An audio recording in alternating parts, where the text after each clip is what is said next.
Right out of the gate, the judge is making it clear. This isn't a slap on the wrist. 6 months in jail and a $2,000 fine for a first-time DWI can shock viewers. But this is fairly standard in many states. What do you think? Should first-time offenders face jail time? Or just probation? Danielle Free. Miss Free, you're charged with driving while intoxicated. You're facing up to 6 months in jail and or a $2,000 fine. We are going to do probable cause. You have the right to remain silent. Anything you say can or will be used against you. You have the right to have an attorney present. If you cannot afford one, one will be appointed to you, ma'am. Okay. On November 6, 2024, officers conducted a traffic stop on the defendant's motor vehicle after observing it speeding 55 miles per hour in a 40-mile-per-hour zone. Open containers plus prescription meds? That's a legal double whammy, even if she wasn't over the legal limit. Just having those cans open in the car is enough to trigger a separate violation. In the 7800 block of Spencer Highway. Upon contact with the defendant, the officer detected an odor of an alcoholic beverage on the defendant's breath, and standard field sobriety tests were conducted. This is the judge putting his foot down. Notice he's not only revoking driving privileges, but making her sign an affidavit. Basically a written promise. Break it, and she's facing contempt of court plus extra jail time. HGN 6 out of 6, walk and turn 3 out of 8, and one leg stand 3 out of 4. The defendant admitted to drinking and to taking prescription muscle relaxers on occasion. The officer located a case of twisted teas in the defendant's motor vehicle with 2 open cans of twisted teas, 1 in each cup holder. And So consuming while driving? There were 2 open cans in the cup holders, yes, Your Honor. And DICs were read and the defendant consented to blood. Ms. Free, I'm going to find that there's probable cause to go forward with your case. I'm now ordering you not to drive. Do you understand? You are not allowed to drive any vehicle whatsoever for any reason. You will be signing an affidavit with me today promising me you're not going to drive. If I find that you do, I will have a contempt hearing. You'll be facing an additional 6 months in jail and a $500 fine every time you drive. Do you understand? I'm also ordering you not to consume alcohol or illegal drugs. You will be randomly tested if you consume alcohol, illegal drugs, unprescribed controlled medication. Likewise, you will go to jail. No more PR bonds. Do you understand?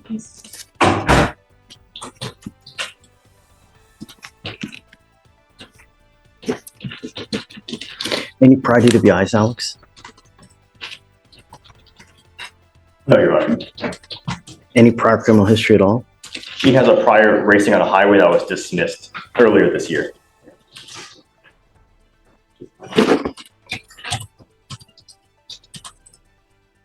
What do you do for a living, Ms. Free? Why? I just graduated nursing school, so I was a CNA and caregiver in an independent care facility. That's a serious warning.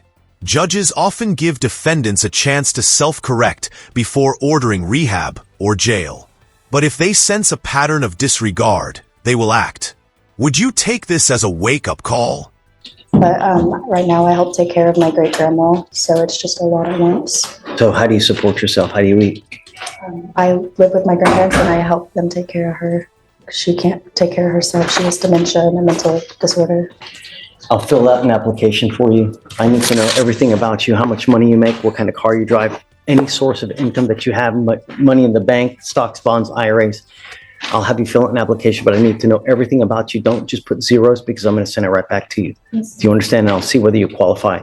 Above all else, do not drive. Do you understand? There's no justification that you can give for getting in a car. Likewise, don't consume alcohol or drugs. If you have a problem, you better address it, because if you don't, I'm going to do it for you. Promise you're not going to like the way that I do it. Yes. You understand? Yes, yeah. Okay. Do you mind giving me an application, please? Morning, Mr. Singleton. Good morning, sir. How are you? Doing great. You know, it's Thursday, Friday Eve. Ready for the weekend, you know? Yes, sir. So, See, you have decorations.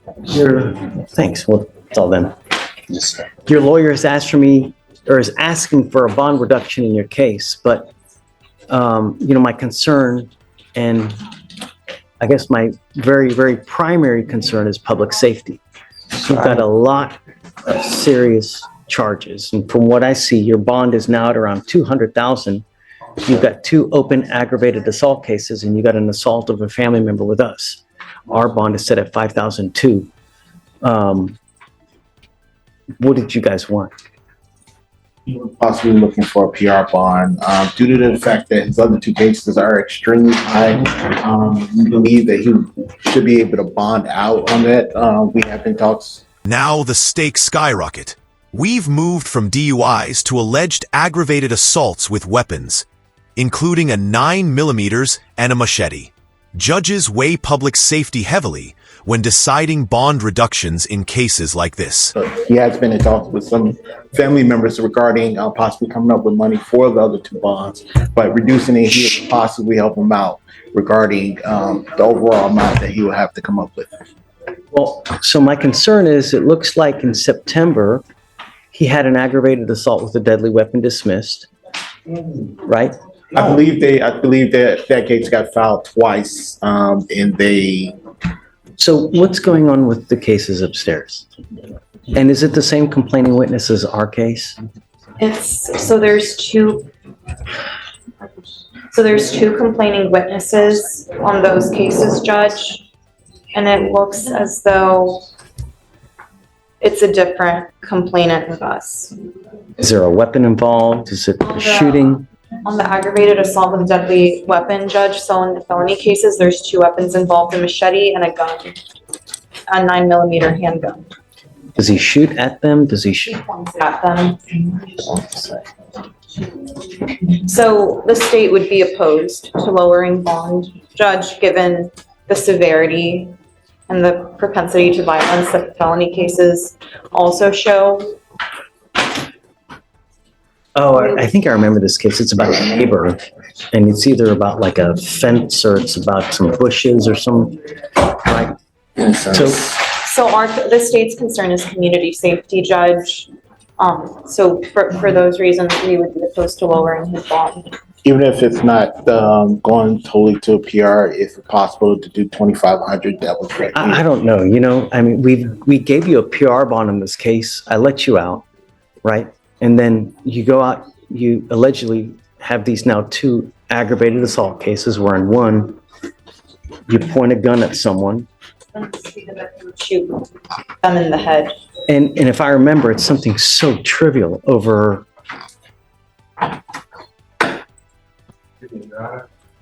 Don't talk about the cases though, because I don't want you to. I want to incriminate myself or anything, but I live by truth, sir. And these people stole stuff from me. No. But Mr. Singleton, Not that. but there's a certain way when someone takes something from you. There's a certain way that you got to act. I'm the one that No. called the police, Your Honor. And that may be so, but there's still a certain way to act, right? And if you. Washington?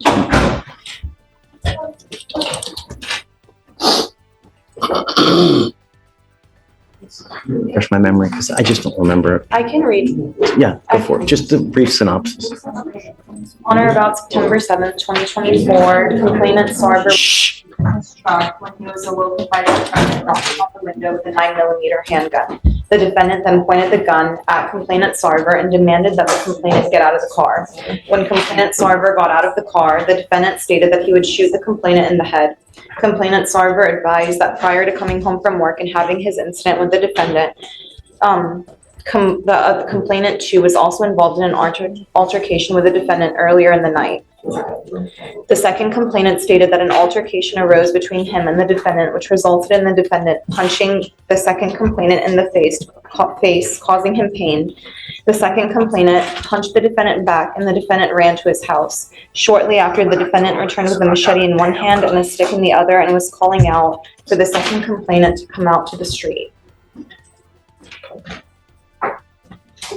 So it seems as though he pointed a gun at complainant one, and then in complainant two, he punched him, and then when the complainant punched him back, he came back with a machete and a stick.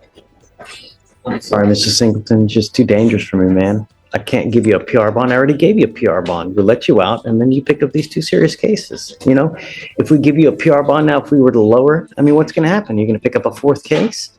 We're trying to prevent that from happening, You understand? Order in the court. May I speak?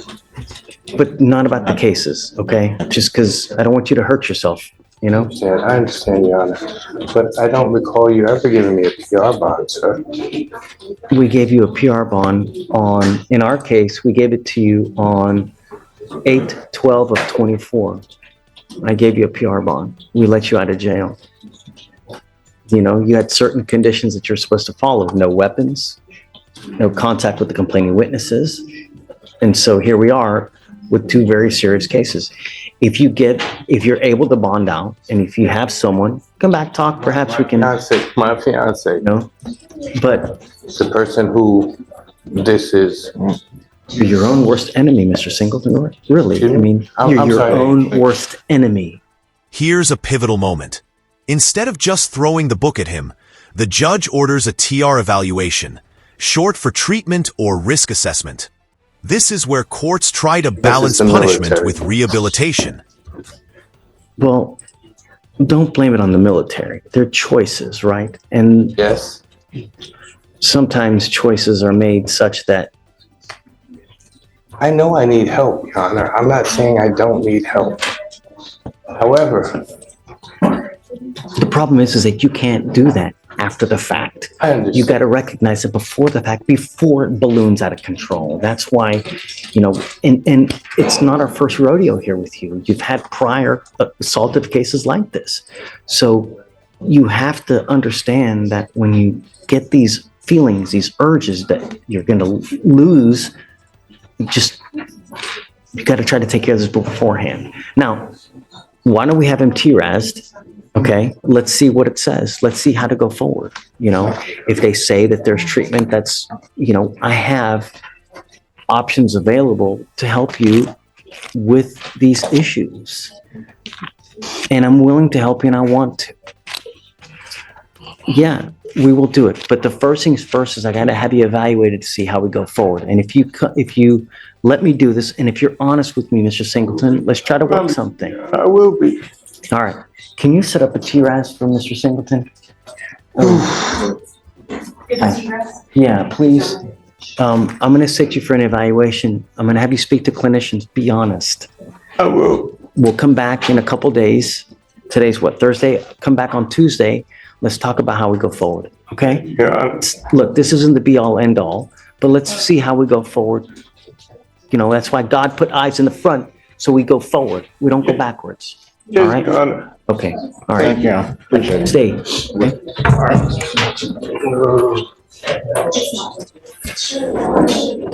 You know, Alan, you know, depending on what that TRAS says, it may also help with what upstairs to try to work out some kind of treatment program so that, you know, because it's all just anger, right? Yeah. That's the first time I've seen it actually. Like that, so it makes It may be worth exploring because it'll help, you know, hopefully upstairs as well. Yeah, thanks. Yes. Mr. He? Yes, sir. Good morning, Mr. He. Sir, you're charged with driving while intoxicated. You're facing up to 6 months in jail and or a $2,000 fine. We are going to do probable cause. You have the right to remain silent. Anything you say can or will be used against you. You have the right to have an attorney present. If you cannot afford one will be appointed to you, sir. Yes, sir. Okay. On November 11th, 2024, officers conducted a traffic stop for a defective license plate lamp in Harris County, Texas. The officer made contact with the defendant, the driver and sole occupant of the vehicle, and observed a strong odor of an alcoholic beverage, watery bloodshot eyes, and disorientation. Standard field sobriety tests were administered. HGN 4 out of 6. Walk and turn and one leg stand were not administered due to the defendant becoming belligerent. Walk and turn, prior to termination, they had detected 1 of 8 clues. The defendant read the DIC and refused to provide a specimen. A blood search warrant was obtained and executed. Any prior DWIs? No, Your Honor. Okay. Mr. He, I'm going to find that there's probable cause to go forward with your case. I'm ordering you as a condition of your bond not to consume alcohol, illegal drugs, or unprescribed controlled medication. We will randomly test you. If we find that you consume alcohol or drugs, you will go to jail. And that's it. Do you understand? Do you have a valid Texas driver license? Do you have valid liability insurance in your name? You may continue to drive as long as you have both, and Mr. Murphy will tell you if it does become suspended. If it becomes suspended, you may not drive. Now, because you have a lawyer, we will waive your appearance. You do not need to waste your time coming to court, but you must stay in touch with Mr. Murphy, and he will tell you if and when you have to come back to court. If he tells me he can't get a hold of you because you're gone and you're not responding, I will issue a warrant for your arrest. That won't be an issue, Your Honor. I don't think it will, but we have to put you on notice of what we expect and what, what happens when you start acting up. So we will have you just sign a receipt with Victoria. We'll have you get with Felicia for your bond conditions, and then you guys are free to go. Okay? Judge, thank you very much. Guys, we're talking about Akin Pelu. Is he on the docket today or no? No, you just want us to come back. Let me give you a cause number, guys. And I remember this case, Judge. I'm at a loss of everything, You're on 2 different felony probations, both of those for driving while intoxicated. Both of those are felonies. So it's not only do you pick up 1 DWI third, but you pick up a second DWI third. Get on probation for both of those. And now you've picked up here, driving on a suspended license. We ordered you, number 1, not to drive, and number 2, not to consume alcohol. That's all I've ordered you to do. Just don't consume alcohol and don't drive. Has anything happened upstairs? Well, Your Honor, to be fair,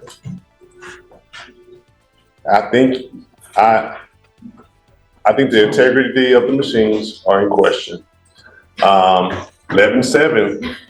So when he picked up the first one on 10/29, you told him to test Monday and Thursday. You picked up what? The machine? No, when he when you thought it was a tamper on 10/29, he started testing Monday and Thursday, which in this case helps us. So on Thursday, 11/7, he was here in court where he tested. He tested at 12 o'clock. At 11 a.m., they got a tamper and a sign of alcohol. However, he tested clean with the test you told him to take that day.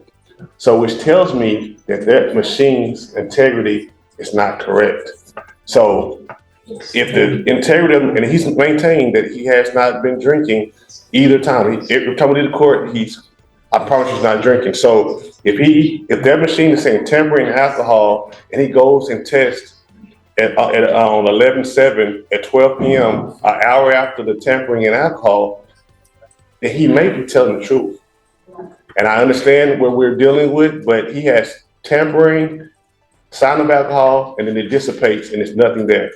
So I'm on the same page as you as far as I never want to punish someone who's never done or who has not done anything wrong. That's not, we don't do that. We're the exact opposite. I mean, I scrutinize every single thing that Michael does. Every case, every probable cause, I don't think, I scrutinize the hell out of it. But at the same time, I also do that with people that are in front of us as well as people with charges, right?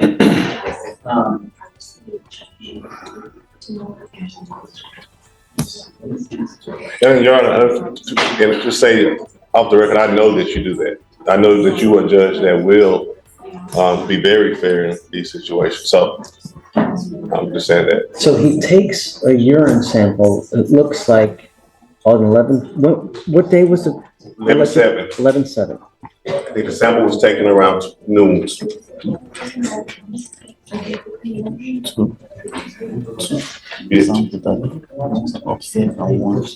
He did 2 that day, 1 upstairs and 1 downstairs. So 11 and 1 o'clock. He had to do 2 different samples. 11, I think 07, they say he tampers and a sign of alcohol occurs. So he was here in court,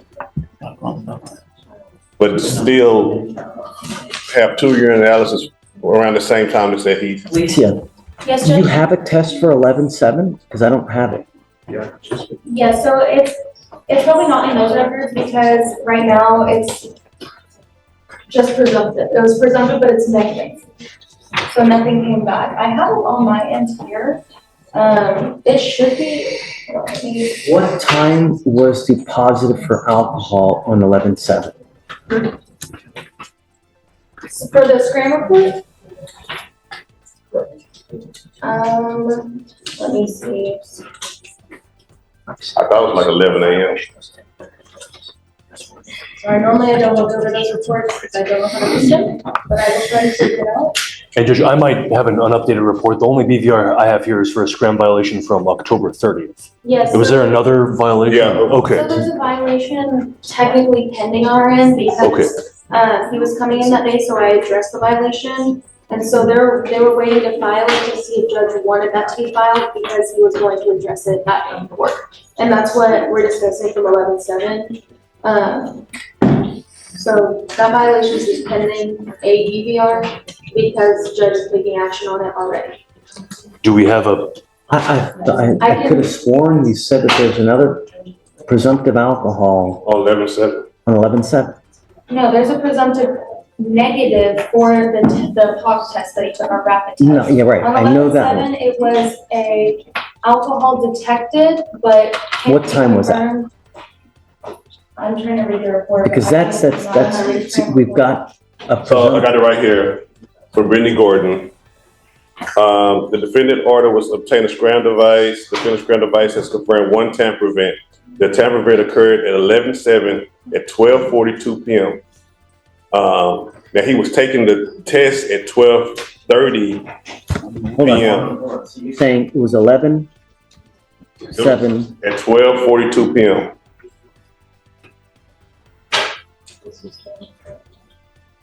Got this email on November 11th. It went to everybody in the court. And alcohol was detected during the tamper. However, alcohol cannot be confirmed as consumption because of the nature of the tamper.